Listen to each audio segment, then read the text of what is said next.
மேலே வந்து ஜனனி ஜென்மபூமிஷ்ட ஸ்வர்காதபி கரியசி அப்படின்னு சொல்லும் விதமாக ஜென்மபூமி நம்மளுடைய பாரத தேசத்திலேயே விதமான சாஸ்திரங்கள் மூலமாக ஒரு நாலேஜ் சிஸ்டம் அப்படின்றது build ஆகியிருந்தது.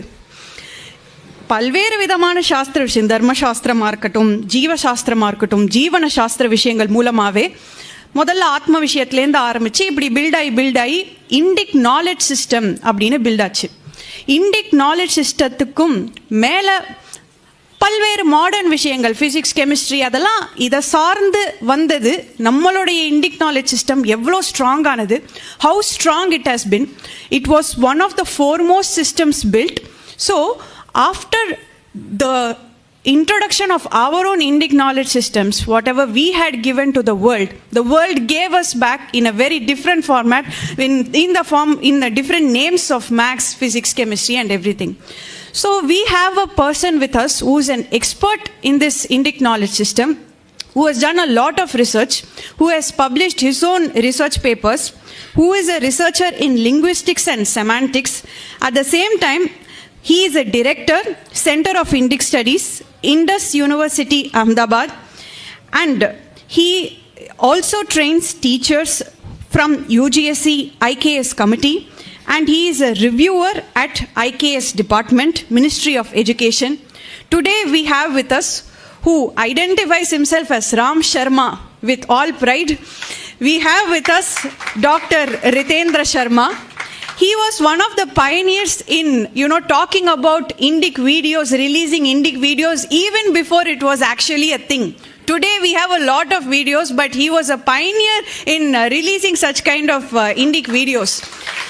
Lots and lots of videos, lots and lots of articles, lots of talks, lots of online courses about Indic knowledge system. Today we have with us Dr. Ritendra Sharma ji once again. So he is going to talk about what is Dharma and Veda, my passion of Anna. Over to you, Ji.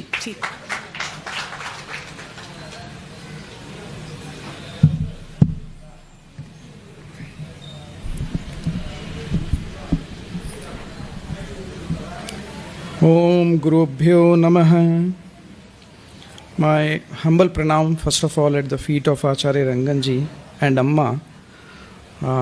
I am blessed and honored that I have been invited here among such erudite scholars, saints, luminaries to speak on Indian knowledge system. And I have never listened such a passionate introduction of mine, so till now. So thank you for that.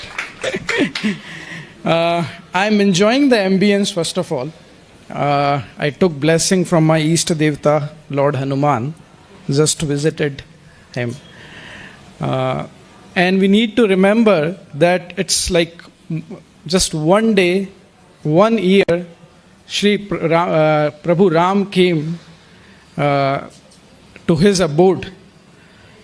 And we have been waiting for that moment for the last 500 years.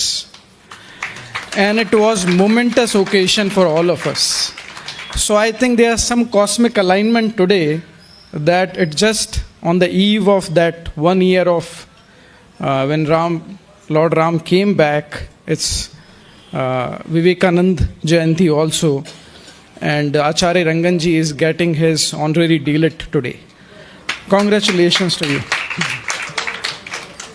And I have seen, because through Indus University we have honored few scholars, and when giants are honored, actually we are not honoring them. Actually they are honoring us by their presence, and they are honoring that institute by their presence, because they are so tall, so big. In fact, one chapter of their book can be converted into PhD research. So forget about the whole spectrum of the vast literary corpus they have written. And I am not saying this just as for the glorification. I remember that when I got this book, What is Dharma, and after reading that, one of my student who is doing PhD in Dharma in Vedic literature, I asked him to go through this and just take one chapter and elaborate that in one PhD. That's the profound work that you get. I must also thank my two friends who are not here, Shri Arvindan Neelkandan and Shri Jatayu. Many of you may know them. Because of them, I'm here and I could meet Acharya Ranganji. So, first of all, my profound gratitude, because after coming across his work, which happened recently, you could say. Only last year I came across his work of The Veda, My Passion, through Jatayuji's review on Swaraj, and later on his book, What is Dharma? And I found that, of course, you have all expressed in such poetic way, and I don't have that capability to express in that way. But still I found that he is not an ordinary scholar. He is extraordinary in many, many ways. Immersed in the Vedic tradition, well versed in various shastras, and borrowing his terminology only, he is Shrutikar as well as Kavyakar. Very rare to see these days. One who can easily traverse various disciplines and connect them with his powerful intuitions.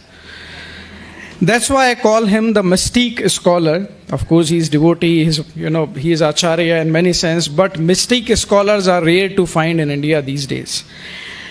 He is, in my limited interaction with him, I consider him as an incarnation of Vedic Rishi. The way he has decoded the Vedic mantra in his work, it's again, and I'll connect that with later on, that why I'm saying this. Okay. One more thing that I found in him is that he is always open in his exploration. Even when he is stalwart in his field, when he is one of the foremost scholar in Ramayana and Vedic literature.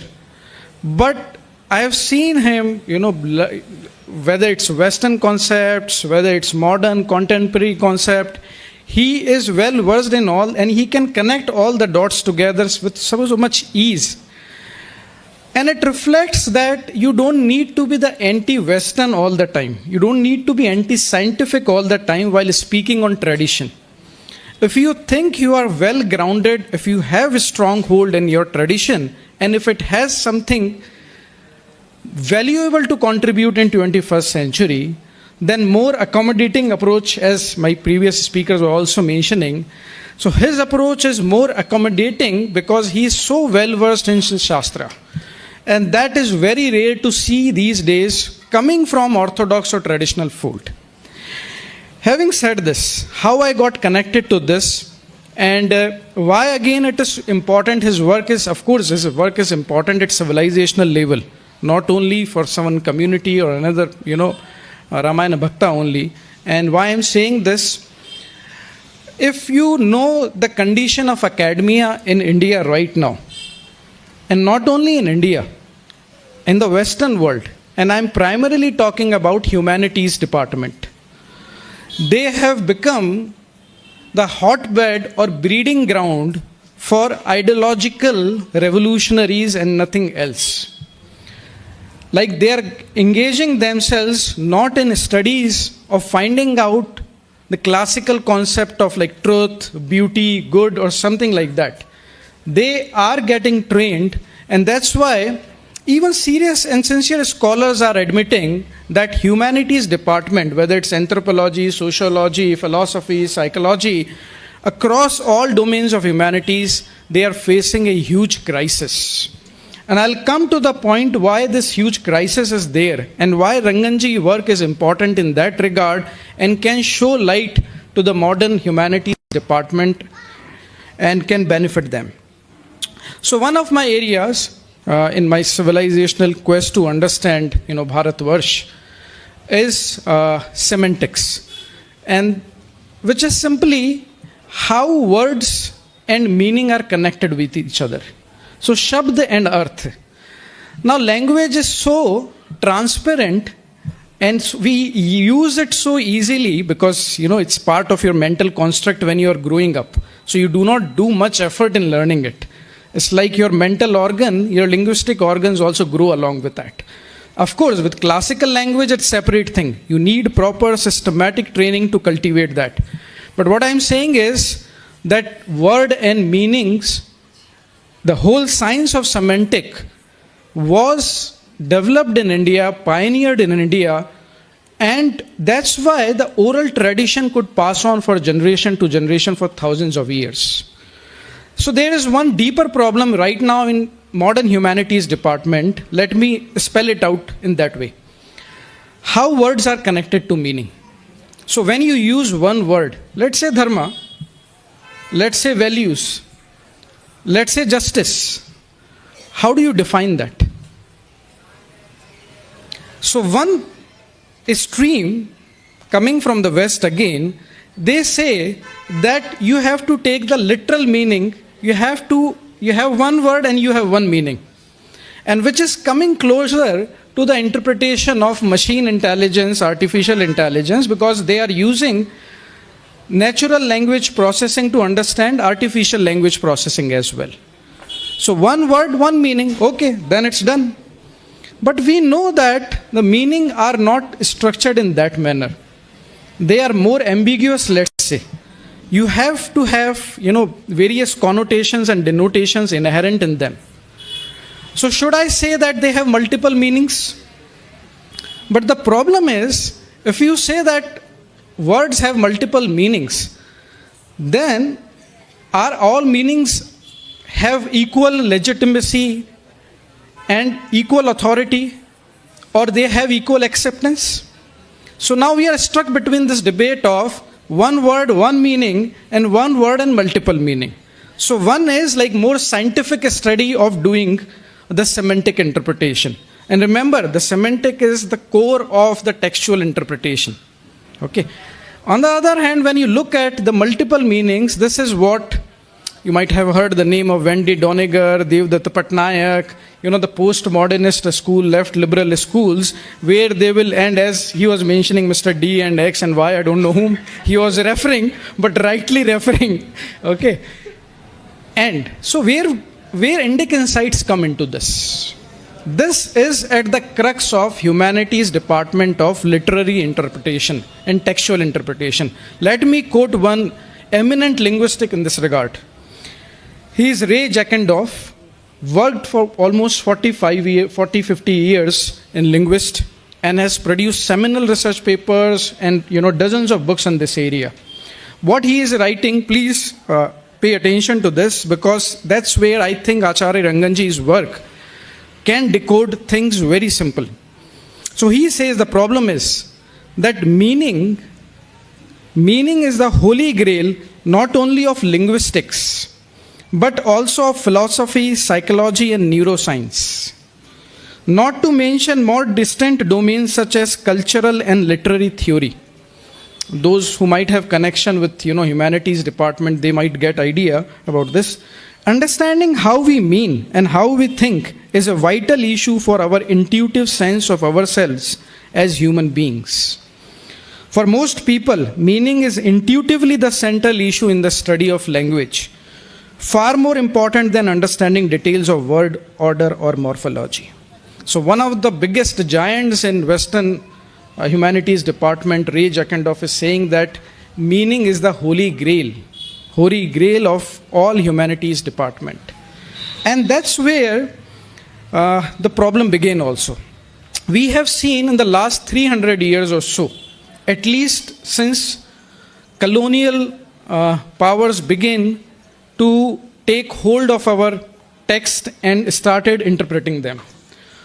And when it comes to Vedic interpretation, so we have various kinds of interpretation coming from colonial lens. One is Abrahamic approach, which consider them as infidel text. For them, it is of no use. It was written somewhere, in the stage of ignorance and for the worship of false gods. So that the kind of interpretation they have done from Vedic mantra. And I'm specifically talking about Vedic mantra and Vedic literature. And then come historic approach, which considered when the Vedas were written, it was like primitive culture, we had savage mind, and the outpouring is like, constant fear of natural forces. You will find tons of literature available in our academia, PhDs, books, decoding Vedic literature in this way. Then third is Marxist approach, a typical oppressor, oppressed, Brahminical oppressor, oppressed approach and all that. These approaches, remember, they have laid foundation for Vedic interpretation in our academia. But not only the colonial lens, our own lens somehow over the period got also distorted, which I think what Sir Vidya Naipaul called that India being a wounded civilization has lost its holistic approach of decoding things. So then we have ritualistic approach, which says that only ritualistic interpretations are right and other interpretations cannot be taken as equally authoritative, let's say. Then there is a Protestant approach, okay, that only Vedas are true and other texts are corruptions. I'm just giving you this approach because those who work in academia will not believe that you are surrounded by tons of literature which do only that. And then again, a very genuine problem also for any seeker like me who started doing, wanted to understand the Vedic interpretation and Vedic mantra. So literal interpretation, which is available in various regional translation of Vedic mantra.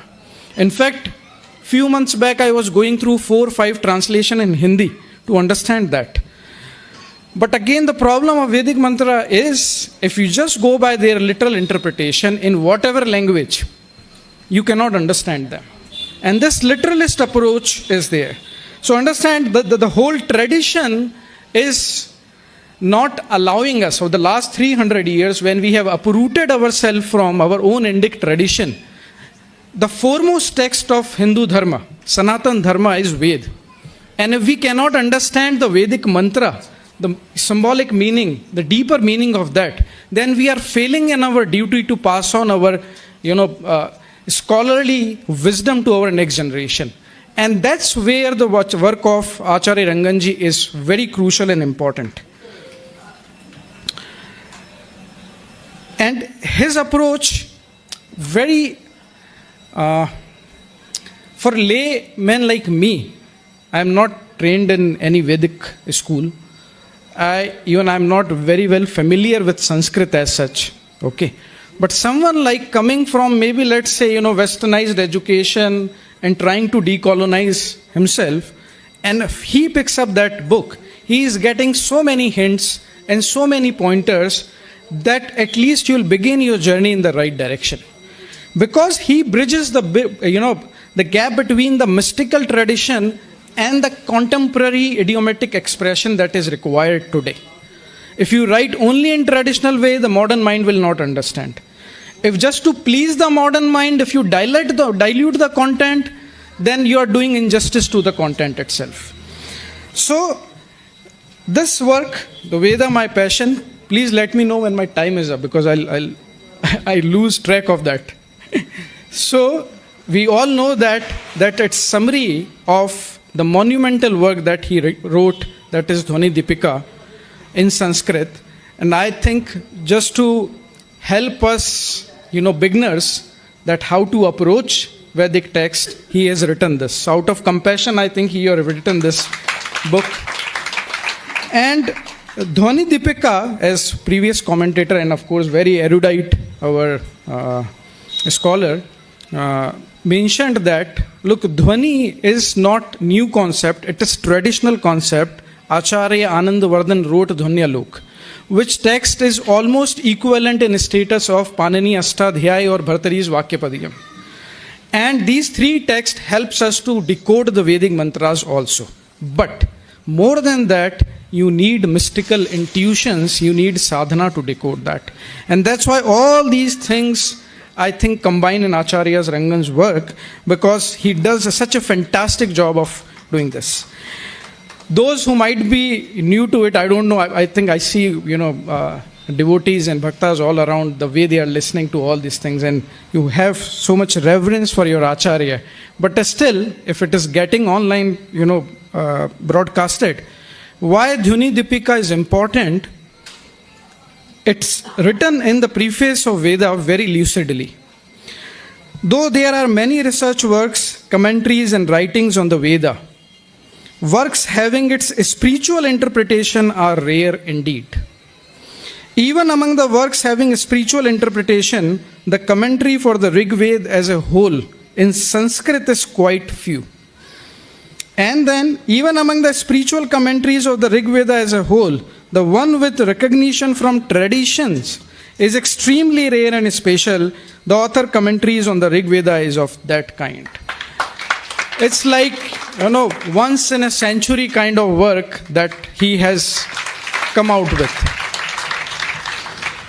And he does not claim that he is the first one to do that. He knows that there are illustrious scholars coming from tradition, coming outside from tradition also. And he has mentioned all of them. And modern tradition, because I have been passionate about reading all such works, starting from Sri Aurobindo, Kapali Shastri ji, then Mahadevan ji, then Vamadeva Shastri ji, then Kashyap ji. They have written and they have given glimpse of this mystical interpretation of Veda. But to write commentary on the whole Rig Veda, and that too in Sanskrit, and that to get recognition from traditionalists, is a rare feat of achievement. And those who have seen, and why we are saying that, those who have seen the interpretations of last 100 years, they will understand why this is called the magnum opus of Acharya Ranganji. And of course, I like one more thing that he begins in mention also. This is my time limit. You have set something there, alarm clock or something. There's so much to say, but I'll take my right. Because this is mystical intuition, it should not be irrational at the same time. Intuitions are beyond rationality or logic, but it doesn't mean that you have your own eccentric and whimsical way of interpreting them. Otherwise, they will come to the category of postmodernist interpretation. So here, when he says, and I feel that when he must be writing this, after quoting various mantras, he says that self is all pervasive, proclaims the Veda and Upanishads. Then he says it beautifully. What is the intent of this statement? Is this just a dogma? Just forget everything. Feel that you are entering into the field of spirituality and Indian culture for the first time. So he is asking, I suppose, traditionalists also to forget about everything and now look at the things from fresh, intuitive perspective. And any sadhak would do that, because he would first like you to deconstruct yourself, decondition yourself, empty yourself out, then become a receptacle to hold things there. Feel that you are listening to this statement of the Vedas for the first time. What do you feel? Don't sentimentally accept this statement as a faith or dogma. Ask why the Vedic seers proclaim like this. How many traditional acharyas can speak with such authority? And of course, there are many. I'm not just, categorizing, this is not war or something. But what I'm saying is, ones who have absolute confidence at civilizational level, only that acharya can speak this language. What must be the purport of this statement? What they must have felt when they spoke of this? They must have felt, nay, they did feel that all beings have to be taken or rather embraced as one's own self. All beings have to be loved and respected. This universal love is hidden within the wisdom of all pervasiveness of self. For any student, believe me, coming from the modern education, to read this, it's like fresh breath of air. You are not asking him to go with blind belief, to follow what the tradition is saying. He is saying that you just be open and feel it fresh. Do not go by any PhDs or the books that are written on this. Now, he has dealt with many symbolism that are hidden in Vedic mantra. In fact, hidden would not be right word. I think my time is over, right? I'll take 1 minute only. You should have given me,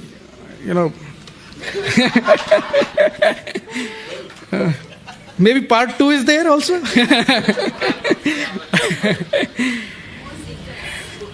All right. So, okay, one passage and then decoding of mantra, because again, I'm writing review of his book these days, which is going to come out soon. Okay. And where once I got this book, believe me, I did not, I just took a look at this and I looked at this last quote that is there. And I was blown away. Because this is what I have been, at least through various bits and pieces, specifically Sri Anirvanji's work on Vedic Mimamsa, I was reading, and I think I shared that photo with you also, that he's saying that, of course, you have to understand the nature and characteristics of your gods and goddesses. They are transcendental, but at the same time immanent also, all pervasive. That's make it different from Abrahamic religion. That's make it different from the various interpretation of historical and secular characteristic we have seen. It means that you can see Brahman everywhere. Now, when you see Brahman everywhere, the outpouring of that realization, what it would be? They would be Vedic mantras. And he writes that in this way, enjoying the rising sun as the self-wisdom and the waxing moon as the self-bliss. So wherever Surya is mentioned, it's yourself. Wherever Som is mentioned, it's your bliss. Synchronizing the fresh air with the vital force. Visualizing fire as the divine will. Symbolizing the water force as the divine law. Enjoying the flow of water as inspiration. Seeing electric charge produced in the clouds as the cosmic strength. And actualizing the whole cosmos as the self. The seeds expressed the impersonal wisdom through the verses, the whole collection of which constitutes the Veda. This is, I think, superb, outstanding.